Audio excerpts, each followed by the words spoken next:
This is the Chat City interviews from 103.2 Preston FM with your host, Hughie Parr. Now, just over 3 years ago, then Culture Secretary Jeremy Hunt met with a good deal of scepticism when he announced plans for a largely privately funded network of local TV stations to be launched across the UK.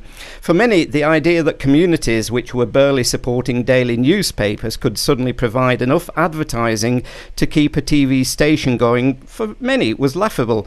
But over the coming months and years, local TV will become a reality across Britain as the first 19 stations go live in cities including London, Manchester, Liverpool, Leeds and Newcastle, and of course in Preston and Blackpool. And some 40 million of BBC licence fee cash will help fund local TV in the first 3 years, with 25 million going on the broadcasting infrastructure and 5 million a year being used to subsidise programming. Now, you may be surprised to know that here in Preston we've had local TV for some considerable time, initially in the form of Lancashire One and now in the form of EveryOneMedia. And to tell us more about this, I've got in the studio is Mike Barry and Jonny, and I've lost my piece of paper, Jonny, so you're going to have to help me out with your surname. Jonny Nelson. Jonny Nelson. So a very good morning, guys. Morning. Good morning. So we're going to be talking about the search for new faces for TV. But first of all, let's talk about local TV and what local TV is. I mean, in America, local TV is very, very popular. And okay, many of the stations syndicate the big boys from New York and Washington, and then they come in with their local programs for a short period of time. And in a way, that's what we do still in this country with ITV and Granada Reports and BBC. So I'm not sure we call that local TV. And I mean, we've had a number of cities in this country where we have already tested the water: Manchester, Liverpool, Bristol, to name three, where sadly they then disappeared. And I mean, the Manchester one was MTV, which if I remember, was actually funded by The Guardian, and again, quite some big corporate companies, and yet it wasn't able to survive. So what is local TV and how is it going to survive? Well, that is a very interesting question. If we all knew that answer, then I'm sure we'd be very well off by now. Local TV in Britain, I suppose it's easier to call it, compare it to hyper-local TV. Local TV in America, you've got to think of the huge open spaces that they're working with. One small local area for America, we're talking statewide, and statewide is really half of Britain, if not the entire space of this country. Local TV in Britain is really working with quite small communities to give people, much like community radio, give people a voice. It's very news orientated. It's very angled towards what's going on in that area. And then from there, the big question over local TV is how it funds more entertaining programs, more broader scoped, specialist factual type programs, the kind of things that you need lots of people to watch to bring in the sponsorship to keep that going. So that's the big question currently over local TV. That's been over local TV for many, many years, actually, of course, during Channel M as well. Yeah, and obviously live TV down in Liverpool as well. And I think it is difficult for anybody that decides to open up a local station, is how you, once you get past that news and that funding from the government, how you then continue to grow and to continue to be in business. It's a fantastic platform. It's a fantastic platform to find hidden talent, because it's very, very rare that a larger broadcaster, the BBC or ITV, will find these hidden gems, unless we're talking talent shows or highly competitive talent pools. And something that we found whilst running Lancashire One for many years, we ran Lancashire One for 4 or 5 years from Preston, mostly covering local events, giving people a little bit of local news, building up to the Preston Guild it was at the time. And what we found was there was a fantastic bed of talent within some of the smaller villages and townships around Greater Lancashire, really. The County Palatine we stuck with, so even Merseyside, even Greater Manchester. And these people didn't often have a voice, didn't often have an avenue to show themselves. Of course, YouTube, the digital age, has really revolutionised that. You've got people running small websites, podcasts, their own YouTube channels, which become very, very, very popular. But something we did with local TV is try and find these niches and these talents and then give them a larger platform. And it's sort of what we're doing now, I guess. Currently, we operate as EveryOneMedia, which was it's a central hub, in effect, of our TV production company. Now, EveryOneMedia will do all sorts from corporate work and commercial stuff, but we mostly develop programmes for other TV channels. So that may be as large as BBC or ITV. We're currently working with some of the larger channels at the moment.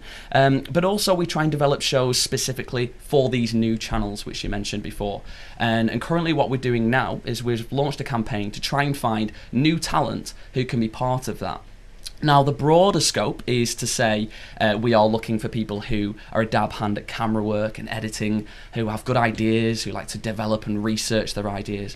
But to start off with, as simple as you like, we're looking for talent on camera. So people who might have a fantastic knowledge of gardening and cooking, or films, or music, or just a passion, art, anything really. Health, of course, it's a huge thing. Yeah. We're looking for people who think that they might be quite good on camera, might have filmed themselves for YouTube in the past, who we can help them develop their talents on camera.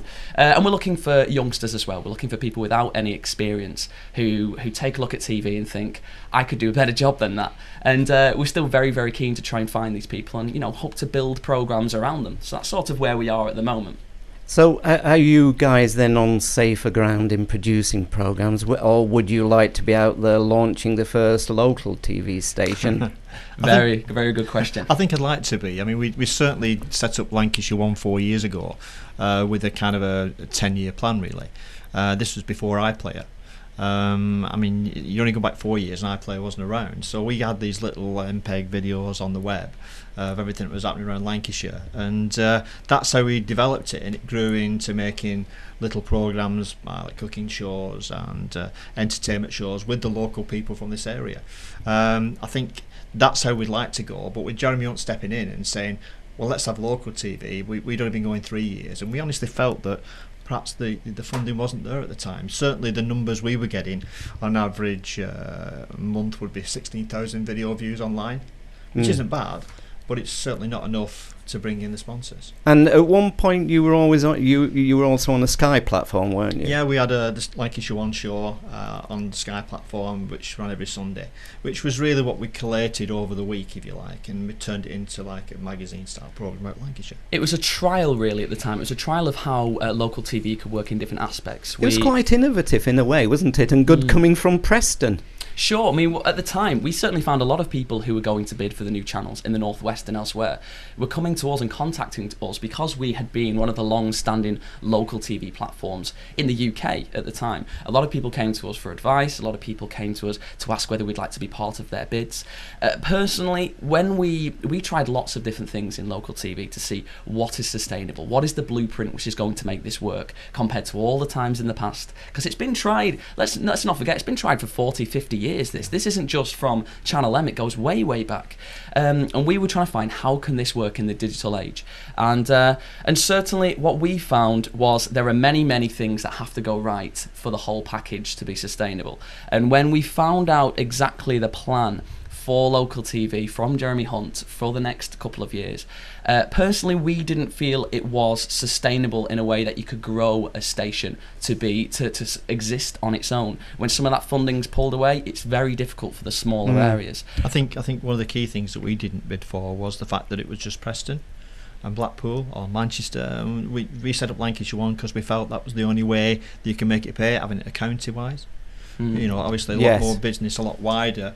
That's what we thought, and we just didn't bid because we thought Preston and Blackpool or Manchester would be very difficult, and hence why some of the bigger local TV companies like Made TV that have got Newcastle, Middlesbrough, Leeds, Bristol, Cardiff, they'll do okay because they've got a wider spread of money coming in across the board. We feel, personally, I think that the future of local TV, at least in the next, let's say, 2 to 5 years, we may see some syndication going on.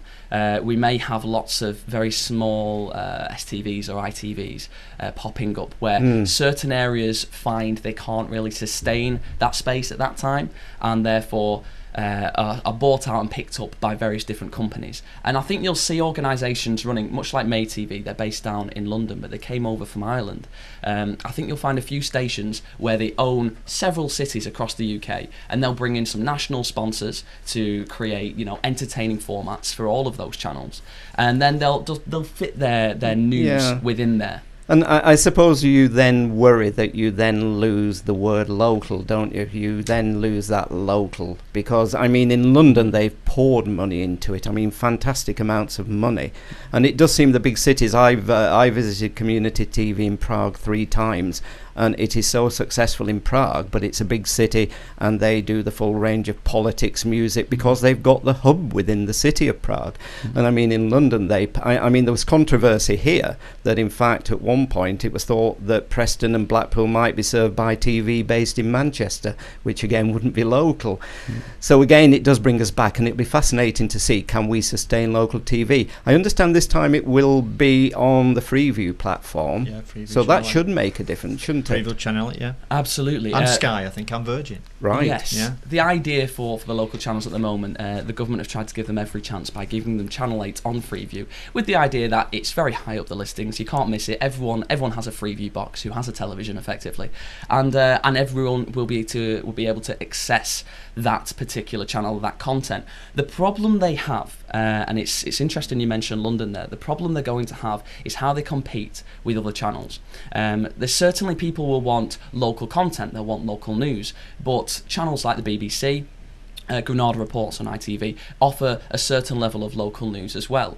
And the big question is, are people going to choose perhaps a cheaper version on another channel, which will give them a few more stories about what's down their road, but a lot of it you'd imagine would be based within the larger cities and larger areas. Granada Reports, if there's a huge story in Preston, they'll come over and cover that. Yes. Are people going to watch Granada Reports covering a big event in Preston? Are they going to watch a Preston channel covering it on Channel 8? And that's going to be the big question for news. The idea of entertaining programmes, who's going to watch whatever local cooking show is on Channel 8 as opposed to Downton Abbey, as opposed to the One Show, is going to be an entirely other question. And that's something we're trying to break through at the moment. Well, that's what we've been working on. What we have found, certainly with doing local TV, is that niche sells.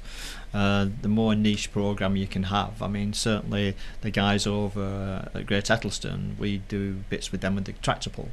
That's a very niche area, but the hits were fantastic, because it's not just in Great Ettleston, it's in the Netherlands, Holland, and in America. It's like a massive following, so anything you can produce that they can't get elsewhere, any kind of programs you can make that people can't access on normal TV, then they'll come to the local TV to watch it. And because I watched that, and I watched some stuff you did up at Lancaster on the canal and other things that you'd produced, and there was some brilliant stuff this morning. And then we'll talk about EveryOneMedia. That's why you're here. But it fascinates me, this thing about local TV. This morning, it was about 8:15. I did some vox pops on the street on Fishergate. I went and accosted people, and 10 out of 10, one person knew that there was possibly going to be local TV. The other two questions I wanted to ask is, what would you watch on local TV that most people had to think some considerable time about, and what would you not watch on local TV? Most people generally said they would watch local news, so if it was local news on local TV, they would watch it. They said they'd like to see local entertainment and local people that they read about who maybe are appearing in clubs and pubs and are good artists on local TV. The one thing that probably all 10 said they wouldn't want to see on local TV would be politics.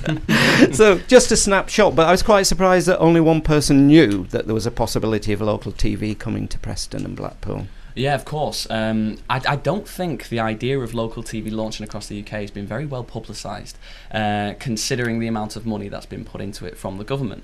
And it's interesting you mention what people want to watch on those channels. London Live, which has been easily the most well-funded, funded by the London Evening Standard, had they decided actually not to aim their channel at a broad London audience. They actually decided to compete with Channel 4 and go for the 18 to 34 market. So if you watch their channel, It's primarily comedies that they've bought off things like Channel 4 and E4, things like Peep Show and Alan Partridge and The Office. That kind of stuff is what they're putting out there. What they're trying to do at the same time is still give people the news, still give people the current affairs and even the politics. And I think from looking at it at the moment, some of the programmes look quite nice. There's some money being put into them, but it's very, very much a mixed reaction. And their views so far, according to reports, are not exactly what they would like them to be. Everything starts slowly in this business anyway, but I think there's going to be a huge question over city by city is what people want, because I don't think there's just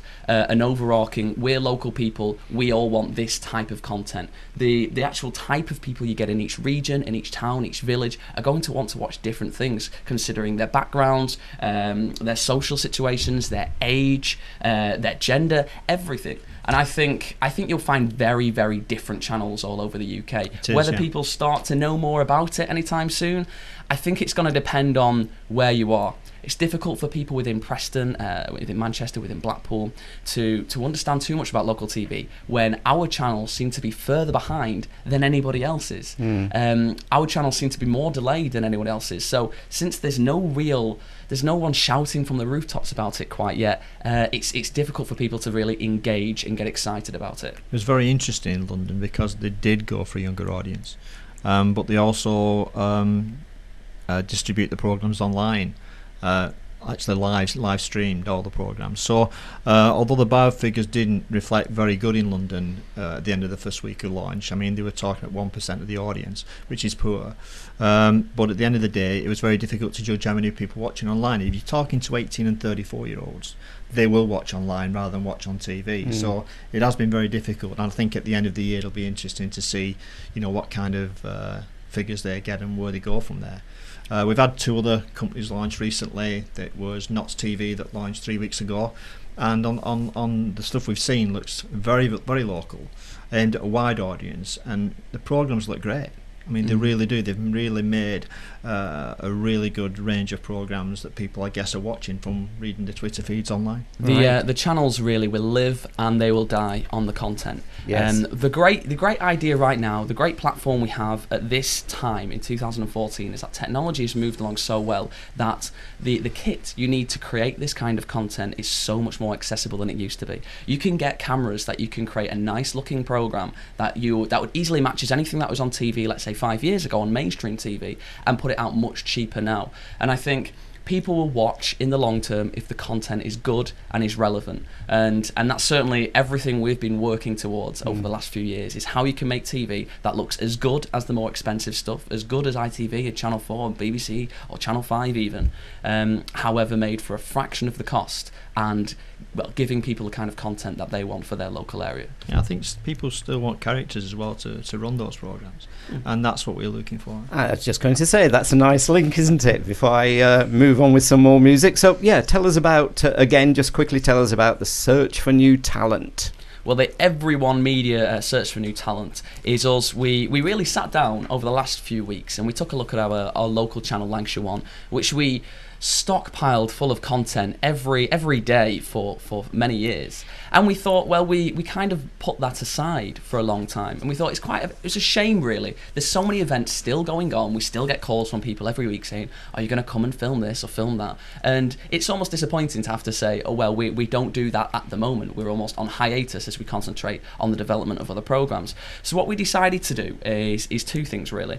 We're looking to relaunch Lancashire One as a local TV station by the people for the people, which is a phrase that's been used from here to Timbuktu, but it's still relevant. We're looking for people who want to get involved in local TV, whether they can film it, whether they can edit it, whether they can arrange shoots in certain events. Let's say the Leyland Festival this weekend is something we've done many times. We're looking for teams who don't mind going out at the weekend and just filming the festival. People do it for fun. We want to give them a platform. So you may go and film a festival and put it on your YouTube account or show your friends. How about putting it on a website where you can get 20,000 hits within a few days of people seeing your content?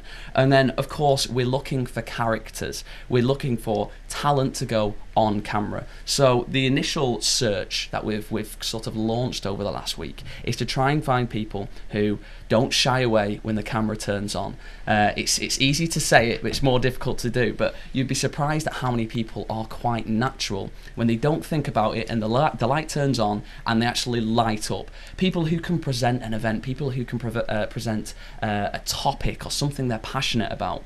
So what we're asking them to do is film themselves, if they don't mind, answering a few broad questions. Just who are you, where are you from, tell me about your passions, what would you like to go do in life, where would you like to go, maybe what's on your bucket list, just to give us an idea of what they're like personality wise and how well they can stare down the barrel of a camera and try and draw an audience in. So we're asking people to make a small video, no longer than 5 minutes in length, upload it to YouTube, and then if they could send us a link at hello@everyonemedia.com, that's hello@everyonemedia.com, we're certainly looking to meet as many people as possible. Any sort of passion that they have in life, whether it is politics, whether it is health, whether it is fitness or food or anything really, we want to find good people that we can create programs around. And the end game, well, the end game's not just to keep local TV going in our area. We're looking to develop programs that can go out all over the UK, syndicated programs. Now, what these programs are going to be is you'd have a show, let's say it's half an hour in length, and for 15 minutes or 20 minutes of that show, you have a national presenter presenting a national, very niche topic. It could be as simple as cooking, something that everybody can access, whether in Bristol or up in Glasgow.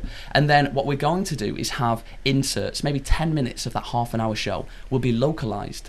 And this is how we get around funding local TV, but making it worthwhile for sponsors and making it look as good as everything else. You find a show, you can syndicate out all over the UK, so you get a much, much larger audience. You bring in national sponsors on top of that, then you give it a local flavour.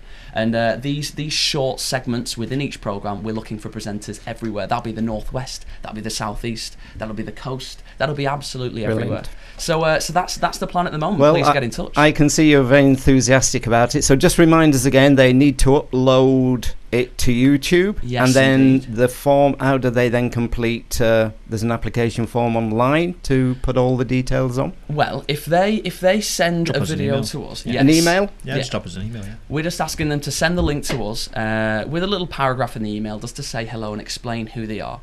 Send it to hello@everyonemedia.com. That's ONE as well, not the digit. So EveryOneMedia, all one word. .com. Send it to us. We'll get in touch with you straight away, and then we can start to talk about people's backgrounds and things. Okay, guys, can I thank you for coming in this morning and telling us all about that? So there you are. That's Jonny Nelson and Mike from Media, from Everyone Media. You're with Preston FM 103.2. This interview is from Chat City, Preston FM's mid-morning magazine show, live weekdays from 10 till noon.